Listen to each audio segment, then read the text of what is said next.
He's already recording, That's which is great. Yeah. That's the way I like it. I just keep it nice and casual, right? Let's talk about how much we like Hubbards first, just to sort of like break the ice here. But Sure, I love good. Hubbards. I've been living there for a year now. How long have you been there? You said it's been. I've been there for almost 7 years, but my husband, like the house that we moved into was my husband's childhood home. Right. Yes. So we didn't live there, but his mother lived there,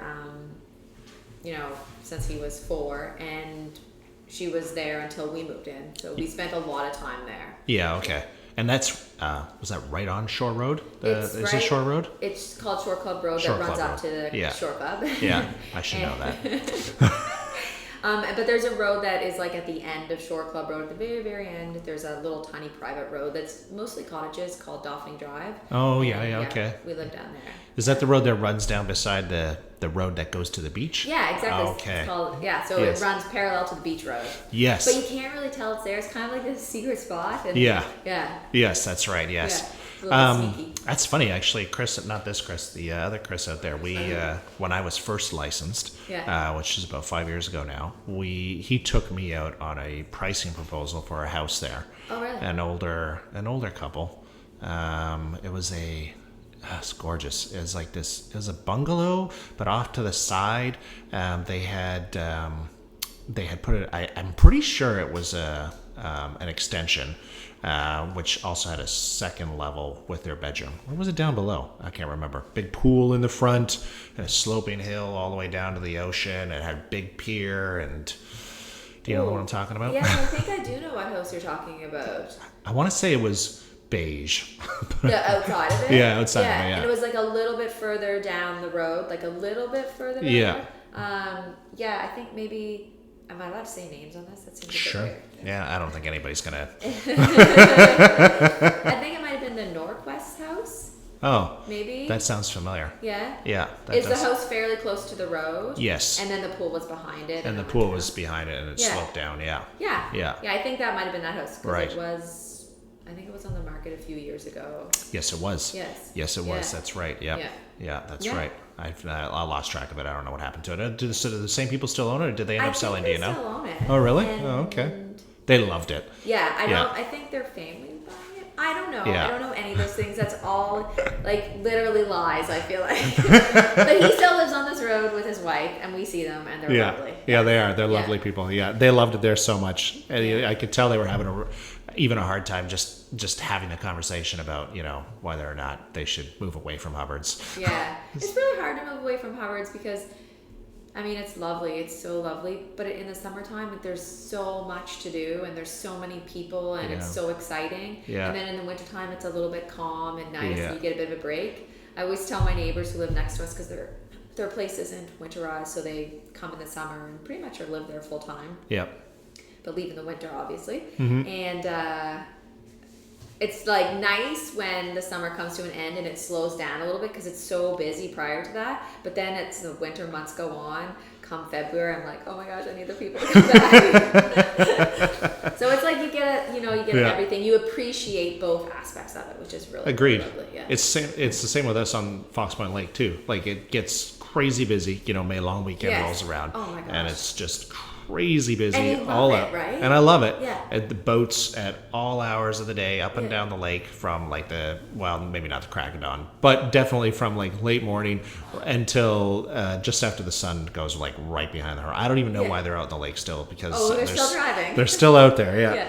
But yeah, it gets super busy. It's a lot of fun. People having a great time all over the lake. You can hear them echoing across the lake, and then the fall comes, and you get that peace and quiet back, and you like that for a Yeah. while. For like 1 minute. And then you get cabin crazy in February. I know. Yeah, and it's minus 25 outside like it was last year, and you're just like, oh, I can't do this anymore. Climbing the walls.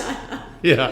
Yeah, so it's the same. I feel like Hubbards offers that to its residents, which is really special. And then the people that come in, who are visitors or tourists or summer residents, they get that excitement in the summer, and it's really nice. Yeah. It's kind of awesome. Yeah, Yeah. I agree. And I'm just super excited about like what Hubbards has to offer and what's going to happen over the next few years. Yeah, I agree. Yeah, I think I've been telling everybody, I think Hubbards is just going to explode, which is an inevitability. I think it's Yeah. going to happen. And I was talking to, who was I talking to at the business expo there? She's the owner of Lola's Landing. What was her name?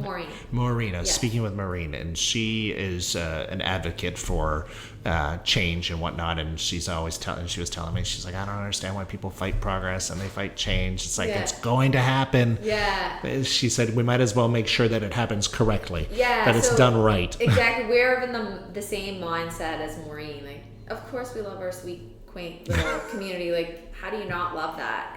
And the way it's laid out right now in the space, and you know how easy it is to get to the amenities and stuff.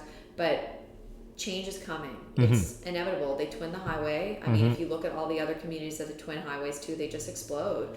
So if we can work with the people that are making the change, at least it moves in a direction that the community wants, right? Exactly. Opposed to just saying, no, we don't want any change. And then a developer's like, well, too bad, I bought the land. I'm going to do what I want. And since you don't have any ideas or want to work with me, I'm just going to do what makes me the most money. Yeah. Which is fair too. Like, they buy the land, right? That's true, yeah. But if you like worked with people and have like an idea for what you want your community to look like and what you want it to represent and the type of people you want it to come into it.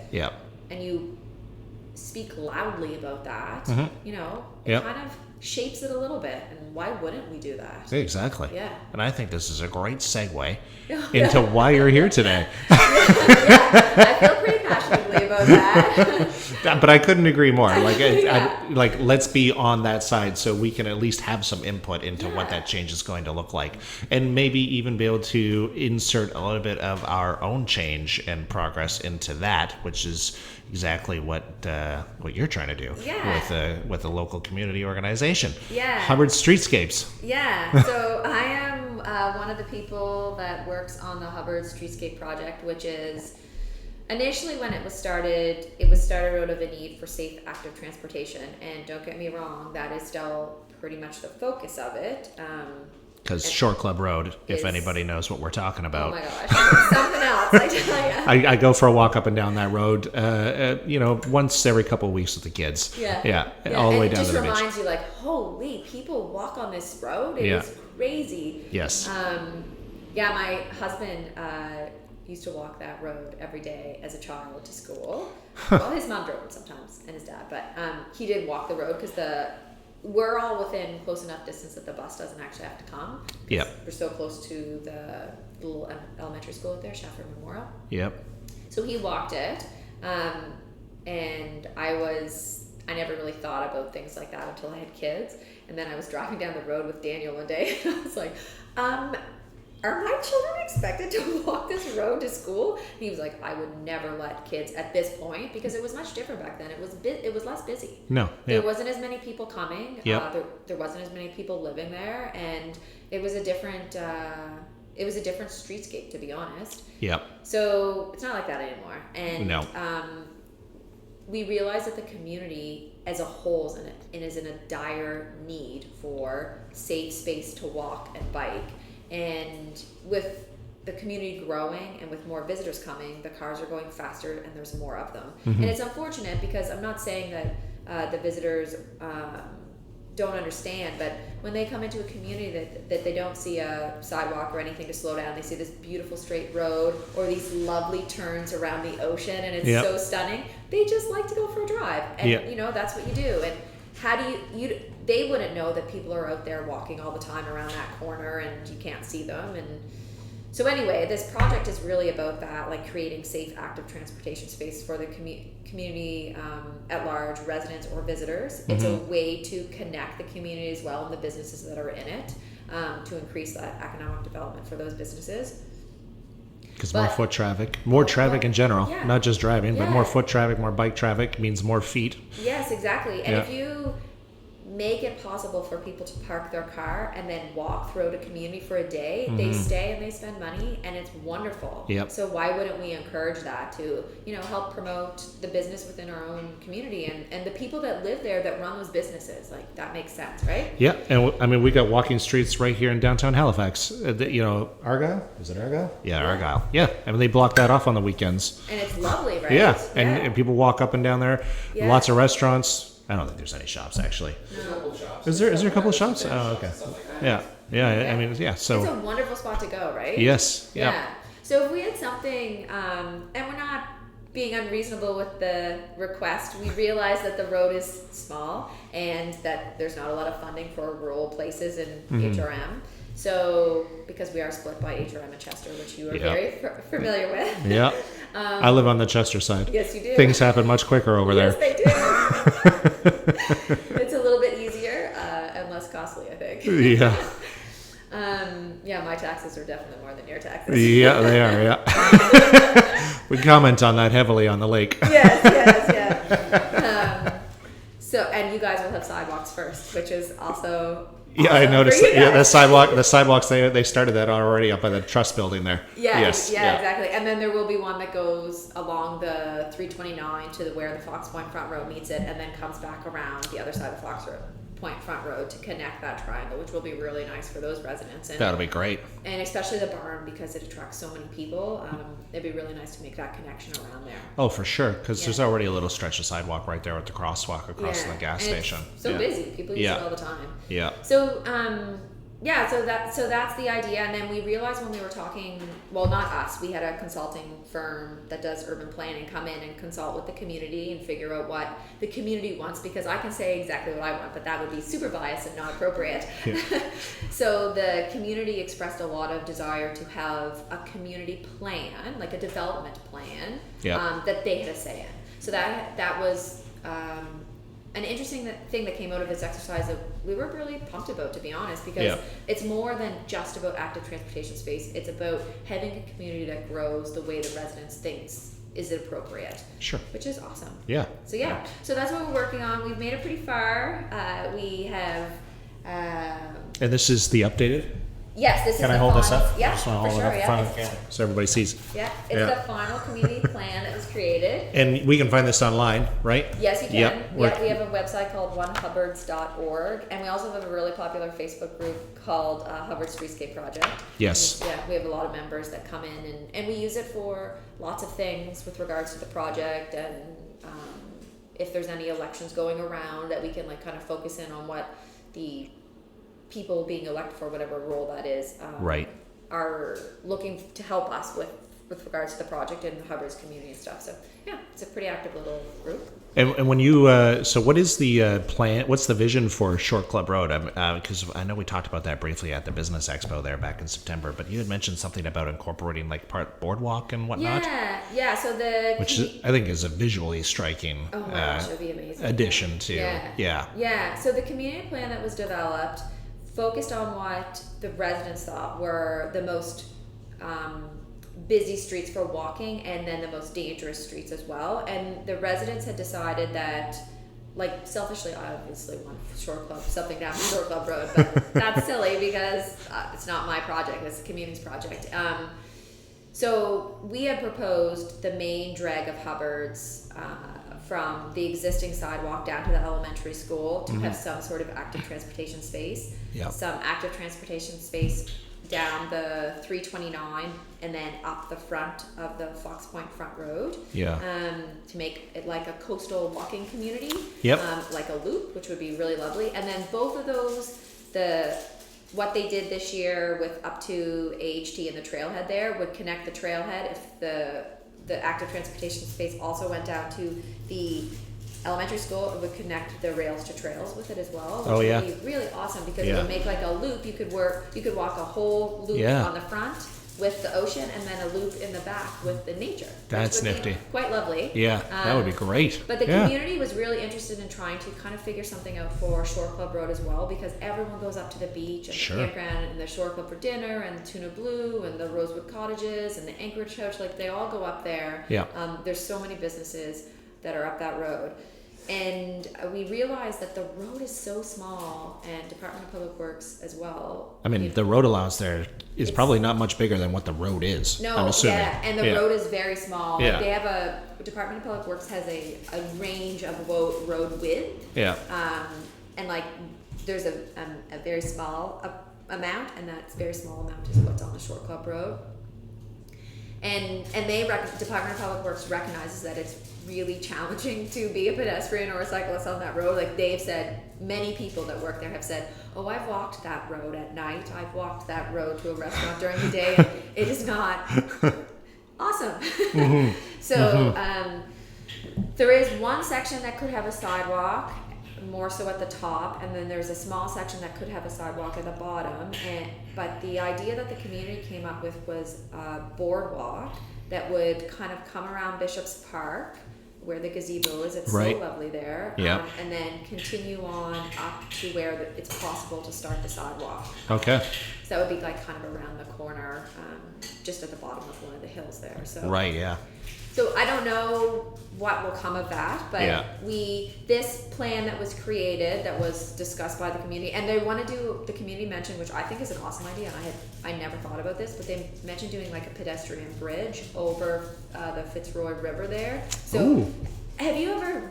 Well, you've driven that bridge. Yeah. It's like adorable. It's wood. It's super cute. Yeah. It's really nice, but it's super scary to walk on. Is it? Oh my god. Really? Yeah, you can't see a car coming around. Like if you're on one side, you can't see a pedestrian if you're coming to turn onto it. Okay, so yeah, you're right, yeah. people run across it. But Okay. it'd be really nice if adjacent to it there was like a little pedestrian-friendly bridge. And it would be beautiful because you could see right down the cove, which would be like a showstopper for visitors, right? Yeah, it would be. Yep. So Agreed. The idea is now is that we have this conceptual plan, and that the next part would be doing construction drawings or engineering drawings to ensure what we vision is possible. So we're trying to apply for funding to do some engineering drawings and construction drawings for like the portions of the plan, and then those would be taken over by the municipalities and used. And Chester's already started that process on their end. So Right, yeah. We're just doing some of the other stuff with regards to HRM. Yeah. So we could probably expect to see the Chester side done much faster than the HRM side. What's the timeline on the HRM side? So we've been Hubbards the HRM side of Hubbards has been chosen as one of the like top rural communities in HRM that is worthy of infrastructure. Yep. There's a few of them as well. I know. Should we feel good about that? It does, I feel good very about that. It was a lot of work. Yeah. So to get on that list is like a big deal. And What are some other towns that are on that list? so other ones are East Preston, and they have a project underway right now, which is so fantastic. That community's been working on that project for like 40 years. So Whew. they deserve it. Like it is so needed. And then Hubbards. And then Hubbards. Muscatawbet Harbor is also on there as well. Oh, okay. They have a community group similar to ours, and they've been working really hard. And then there's a couple other ones, and I can't remember the names, but I was told them. They do. There's like a scales for community groups, not community groups, for communities that would like kind of propel them to the top of the list. And luckily we had just been in the point of the project where we could have a lot of points on that scale because we had already had a community group developed. We've had a plan. We've been doing a lot of advocacy and consultation, and that really, really helped. And then also the need, because we are a community in HRM that is so popular for visiting, the city sees that as like a great asset to have. And then Chester is like killing it over there. And, as they do. As they do. And they have a plan to put in infrastructure within the next 2 years. Oh, great. And HRM would be probably... Okay, that's okay. Good job, honey. We have another guest in the studio, sorry. everybody. My kid was sick, so she's here. Yeah, no, she's great. Yeah, she's good down there, but hopefully she will continue to be quiet. So things are moving. It takes a long time and a lot of effort, and it's really hard, but it's really worth it, and it would be awesome if it happens. Or you know what? It would be awesome when it happens. Awesome when it happens, yeah. Yeah. So, I've been seeing a lot of development going around and whatnot, and I'm curious, like all the work that you've been doing along with the community to get this up and going. I mean, does like the fact that they're expanding the highway and now there's that new mall going in? Yes.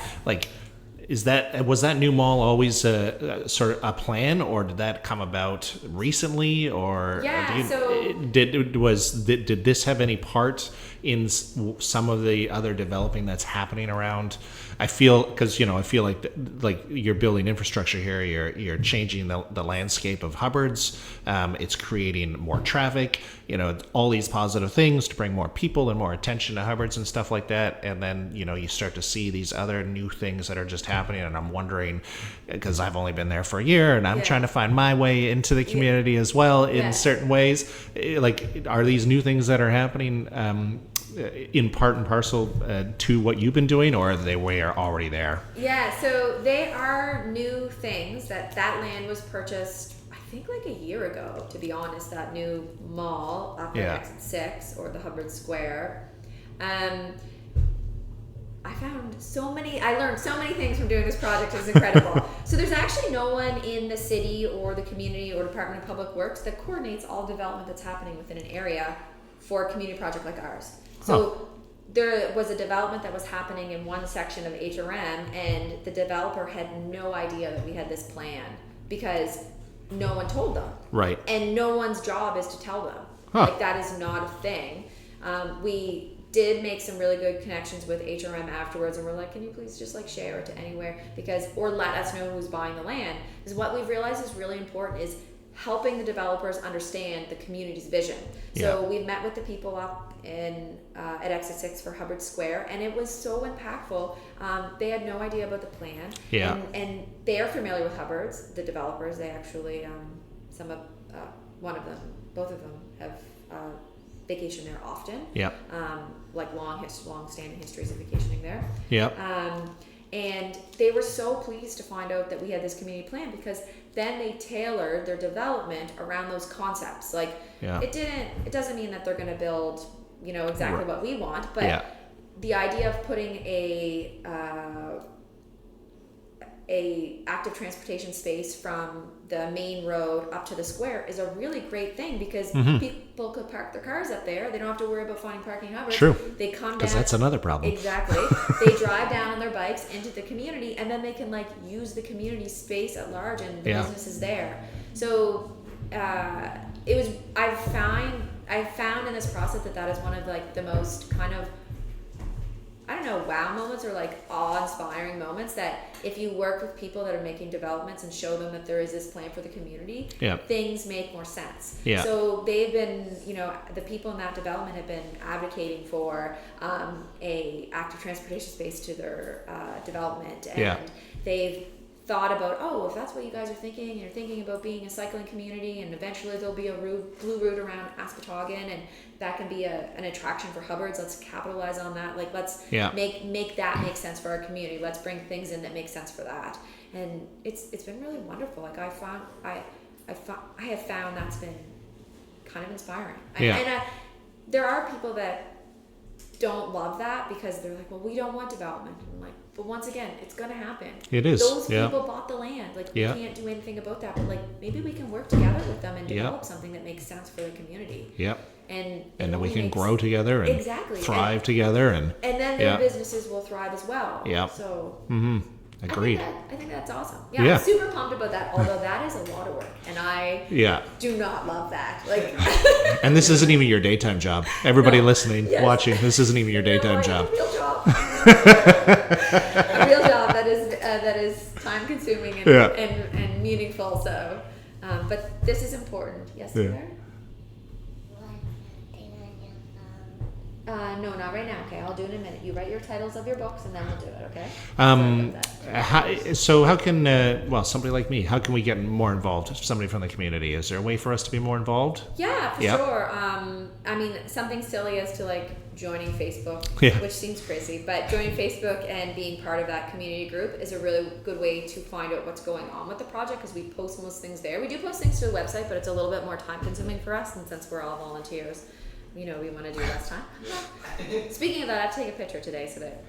Me too. Yeah, so I told Chris today, I was like, don't let Melanie leave unless I get a photo. Good.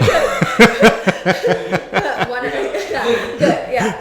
Sarah was like, you have to get a picture so I can make a post about it. So gotta do that. It's things I don't think about, Sarah does, so it's good. So you can join the Facebook group to find out information. And what's helpful is when there is time for community consultation. So like HRM may be coming in soon to do a bunch of community consultation with residents. That is so important to be involved in. We had really good feedback when the urban planners came in from Upland, who are amazing. They're an amazing team, and they're so kind to Hubbards and like so thoughtful and caring. But we had really good feedback, and we need to have that same kind of feedback with HRM. It doesn't have to be positive. It just needs to be feedback. We need the community involved. That's what kind of propels us. But it needs to be constructive too. Constructive, exactly. Like, it can't be like, no, this is, like ideas. Like, okay, we don't think this should happen here, but maybe this is a good idea. Right. Or this piece of land would be awesome if there was like a community garden or something like that. So if we have that, it propels the community. It propels Hubbards to being at the top of that list for active transportation infrastructure or change whenever HRM does that. Which I am trying to put us, we all are in our Hubbards Street Scape Project group, trying to put us at the top of that list. Yeah. I can tell. That's good.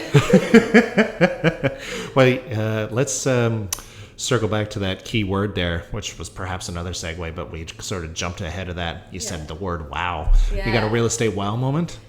So I won't lie, I haven't really bought a house myself. Okay. Because that's okay. I bought the condo I lived in, but my parents owned it, and I bought it from them. And then I bought the house that I live in, but Dana's mother owned that. Right. So we bought it from her. I've done a couple of those myself, so I get it. Yeah. And she moved into our condo, so it's not like we actually sold our condo really. Like, it just happened very easily, organically. But I was reading some of the examples that you sent me, which was very helpful. Oh, was it? Okay, good. Yeah. And well, it was helpful for me too to actually go back through some of the things that have been discussed with me on the show, and there were some interesting things that happened to some people. Yes, exactly, right? So I was like, when I first heard about this segment, I was like, oh, I need a wow moment that's exciting and awesome and really cool. And I realized that is not going to happen for me. And we'll let the tens of listeners decide. Yes, exactly. Those 10 people can figure it out, right? Yeah. But you mentioned in there like renovations or anything that's happened, and I will say we had a pretty crazy moment at our house. We had just moved in. We were there for maybe 2 months, and we had completely renovated the top floor because it was really important for Daniel to have a house that felt like a new house with his new family, and myself as well. Like, I didn't want to move into the same things that were someone else's things. That I get it. A little bit odd, right? Especially if it's your mother-in-law. Yeah, well, like, because it needed to feel like ours. Yes, like ours. And so we changed the inside quite a bit. Like, the main level, the upstairs got changed quite a bit. Yeah. And we left the basement. It was lovely. It was finished. It was fine. We knew the kids were going to play in there, and we would get to that later on down the road. So all the piping had been changed for our water system except for 2 pipes. Both of them in the basement, one on one side and one on the other side. And you're like, what are the odds, right? What are the odds? 2 months in, what are the odds? And we went away, and all was well. And then we came home, and honestly, thank God we went away. And thank God we came home, because Dan went downstairs in the basement to do something. And when he went downstairs, he was like, there is like 4 inches of water on the floor. And the pipe had burst, and it had just been losing water for at least 24 hours. Oh my God. So that was really crazy for us, because we were like, how is this possible? There was 2 pipes. One of the 2 pipes you did not replace. Exactly, one of the 2 pipes. We learned a very valuable lesson. The one pipe that is left in the house. So what was it about the 2 pipes that you didn't change it? Well, they're both outside pipes, and they both have running water to the outside of the house. Okay. And we didn't turn the main valvey things off for the winter, and because they were outside, and they had water still in them, they froze and it burst. And you didn't have a frost-free tap or whatever they call on those either. No. Yes. So we learned a lesson. One of them is still copper, but we tend to it now because now we know we have to, which is a really good learning lesson. There you go. Yeah. But anyway, the total, and we were, since we had just moved in, we were like storing things like my car seat until I had another kid, if that was what we were going to do before Anna was in between the children. So I was like, well, we'll keep this car seat in case I get pregnant again and have another kid. And the baby stuff was down there, and we had stored stuff in it, and it was totally destroyed. Anyway, thank God we had insurance. Yeah. And good old insurance. yeah, and it pushed us into renovating the basement before we ever anticipated. Yeah. We did end up having to spend way more money because like the ceiling wasn't affected, but we're like, well, if we're gonna do it, we might as well like do it. So they cover up to, because I just had an insurance claim myself. Oh, really? From water. Okay, there you go. Yeah. And a tap was left on Oh. by one of the littler people in our house. Right. We do not name names.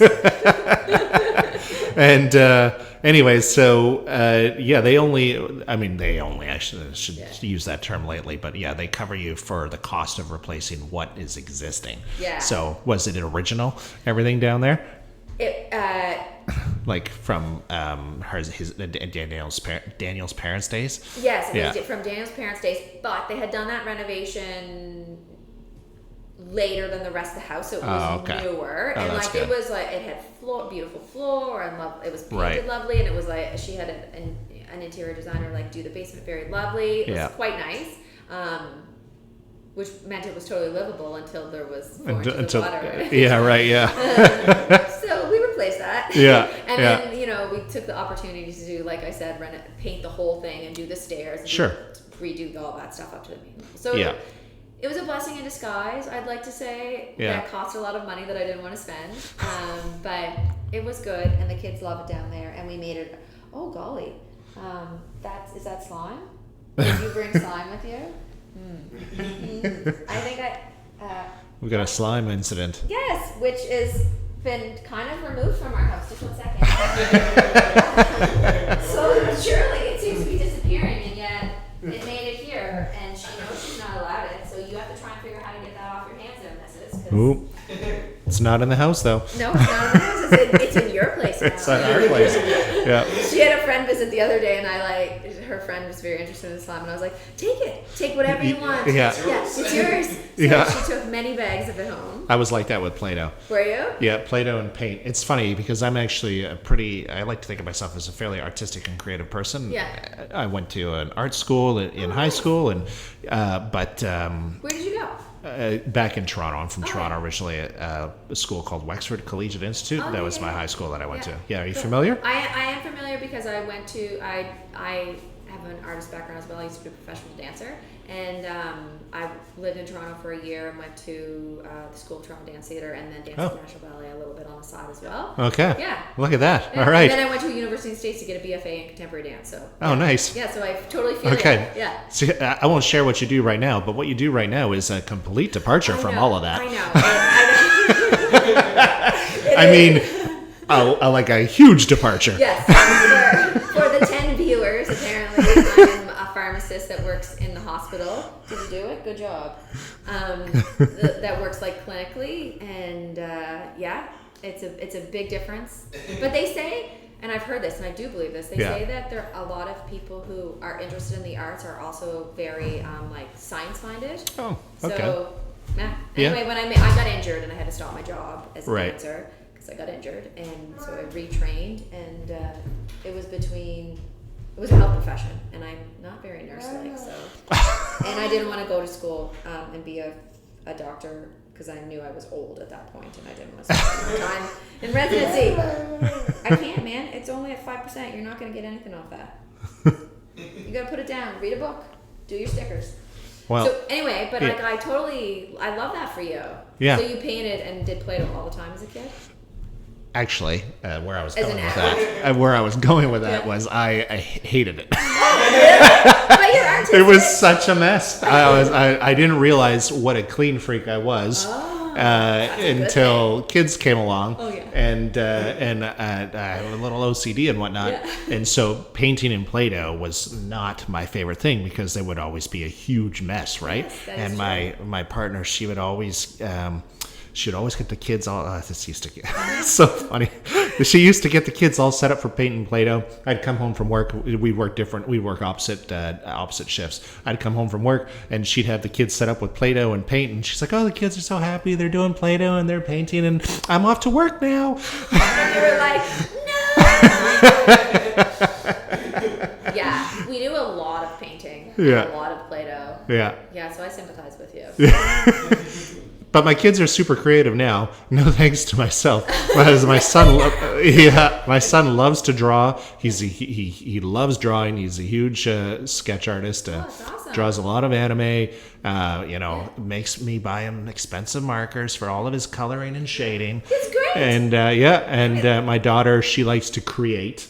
Yeah, so she's working on this like little book report, but it has to be like super visual, and she's got to build a whole like scene. It doesn't work. Oh, I don't know the password. Well, there you go. Yeah, there you go. And so she has to build this whole scene from her book using just whatever she finds around the house. I took her to Dollarama. That's awesome. And she's built like a dining room with a dining room table, and there's a bomb apparently in this scene. So she like made a little plastic bomb and bought some red wiry string and stuck it in there. It looks like a little bomb. I feel like if you give kids those things to create. Yeah. No, honey, we're almost done. I want you to sit down and read, please. We're almost done. I won't keep your mama much longer. The faster you sit down and read, the faster we'll be done. I feel like if you give kids things to create with, it's fascinating what they do. Right? Yeah. Like they just. Oh yeah. Yeah, I agree. Like I said, no thanks to me for being such a. If it makes you feel better, we are super like that at home too. With my husband and myself, like crazy. I realized if you lay one of those, this is terrible because it's like really bad that I'm using a dollar store tablecloth, but if you use one of those dollar store tablecloths, it's just so bad for the environment. Use one of those and then put all the paint stuff on it. Yeah. When you're done, you just like roll it. That's a great idea.